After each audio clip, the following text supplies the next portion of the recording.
Merci, mon cher collègue. Nous avons la question que va poser Monsieur Aviragnet à Madame la ministre des Affaires sociales, de la Santé et des Droits des Femmes. Vous avez la parole, mon cher collègue. Oui, merci, Monsieur le Président. Ma question s'adresse à Madame la ministre des Affaires sociales, de la Santé et des Droits des Femmes. Madame la ministre, je souhaite attirer votre attention sur la coordination des soins en milieu rural. Dans de nombreux territoires comme ceux du Comminges et du Savès, la prise en charge des patients devient de plus en plus difficile, notamment sur le plan mental, question majeure de santé publique.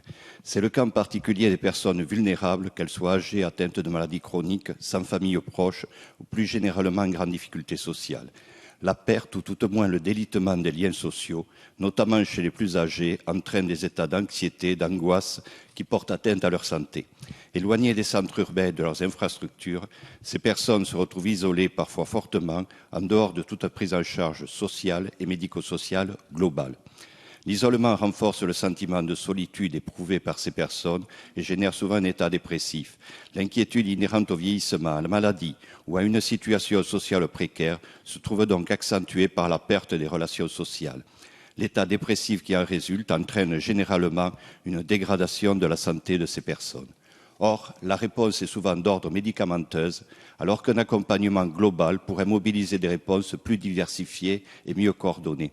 En fait, il s'agirait de construire avec chaque bénéficiaire un parcours coordonné qui fasse appel à des réponses sanitaires, sociales et médico-sociales. Le projet de loi relatif à la santé que vous présenterez prochainement devant les députés est une occasion de mettre en place ce parcours coordonné avec notamment des dispositions spécifiques pour les territoires ruraux. Madame la ministre, je souhaiterais donc savoir si, à l'occasion du projet santé, le gouvernement est prêt à proposer des mesures en ce sens afin de compléter ce qui est déjà prévu dans le texte, mais qui malheureusement risque d'être insuffisant pour les habitants des territoires ruraux. Je vous remercie. Merci, Madame la ministre. Vous avez la parole.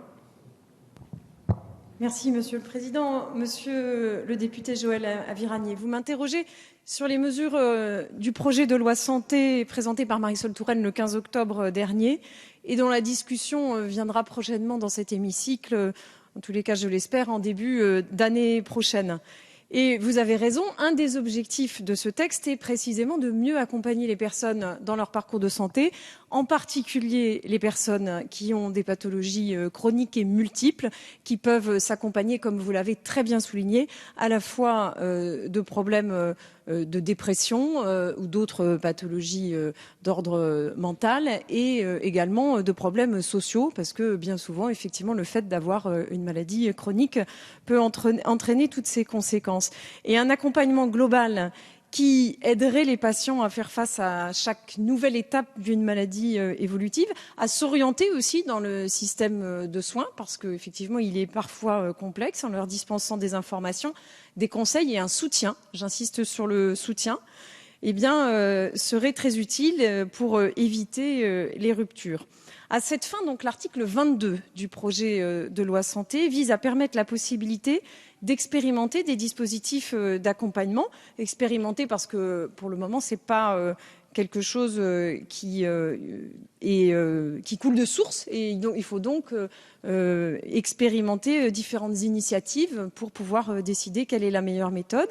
Et ces méthodes sont inspirées en particulier par des initiatives associatives. Et les expérimentations qui seront mises en place sur la base de conventions entre les agences régionales de santé et des acteurs volontaires, soit des collectivités territoriales, soit des associations, devront donc prioritairement être au service de patients dont la pathologie chronique et complexe nécessite à la fois un accompagnement sanitaire, médico-social, mais aussi social. Cette expérimentation nécessitera évidemment dans les territoires concernés, et en particulier les territoires ruraux, mais aussi dans les territoires urbains, ce qu'on appelle une coordination forte entre les acteurs de santé. Moi, c'est c'est quand les acteurs de santé se parlent, tout simplement, et se téléphonent et correspondent entre eux, afin de véritablement co-construire avec les patients son parcours de santé. Un cahier des charges sera défini par arrêté ministériel qui précisera le cadre de ces expérimentations et les actions ainsi destinées à délivrer aux patients des informations, des conseils, des soutiens et de la formation. La ministre Marisol Touraine souhaite que chacun, quel que soit son état de santé, quel que soit son lieu d'habitation, et vous avez insisté là-dessus, quel que soit son éloignement du système de santé, puisse bénéficier des mesures d'accompagnement. En ce sens, cette expérimentation a vocation à terme à s'étendre à l'ensemble du territoire et pour l'ensemble des personnes ou des patients qui en ont besoin.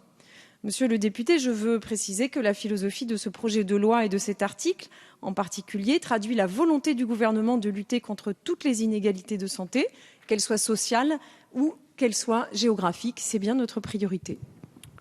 Merci. Un mot en réponse, mon cher collègue. Rapide. Je vous remercie, Madame la Ministre. Je crois en effet que cette expérimentation pourra profiter à bien des populations et je crois qu'elle ira complètement dans le sens des recommandations du Conseil de l'Europe en matière de désinstitutionnalisation des personnes en difficulté, notamment les personnes handicapées. Je vous remercie.